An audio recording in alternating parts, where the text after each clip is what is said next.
Bienvenue sur notre chaîne YouTube qui vous procure des informations nécessaires sans limite. En effet, Muriel Blanche Lemeni est devenue probablement l'une des plus grandes superstars de l'histoire du Camerounais. Avant de poursuivre cette vidéo, s'il vous plaît, si vous êtes nouveau à la chaîne, abonnez-vous, activez votre cloche de notification, et cliquez sur l'option toutes pour ne rien rater de nos prochaines vidéos similaires. N'hésitez pas aussi de liker et de commenter s'il vous plaît. Alors, on commence.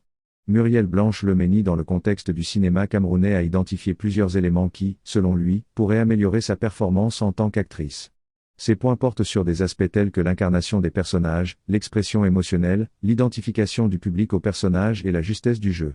Reconnaissons-le lui, avec l'effet amplificateur des réseaux sociaux, Muriel Blanche Lemeni est devenue probablement la plus grande superstar de l'histoire de notre cinéma. Elle est belle, sait prendre la lumière, passe bien à l'écran. Pour ce métier, c'est la base.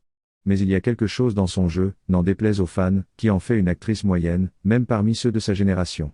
Et selon nous, ça tient en 4 points essentiels. Le défaut d'incarnation, un acteur, en cinéma comme en télévision, ne prête pas que ses traits à un personnage. Il doit également lui donner vie. Le principe même d'une bonne interprétation se mesurera dès lors aux capacités du comédien, qu'importe sa notoriété, à se faire oublier lui, au profit du personnage.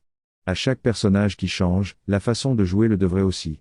Chez Muriel Blanche, peu importe le personnage qu'elle doit incarner, la seule chose qu'on voit à l'écran est toujours Muriel Blanche.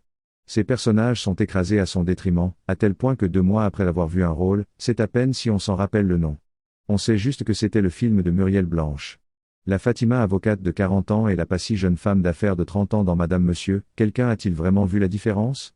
À sa déchargeuse, c'est un phénomène de défaut d'émotion. Je me rappelle qu'en regardant Madame Monsieur, j'ai parfois eu envie de lâcher un oui. Pourquoi on lui fait subir tout ça, face au jeu de Amy Dani Bassong, aka Sophie. On dit pourtant de la personne dans la vraie vie qu'elle est peu avenante.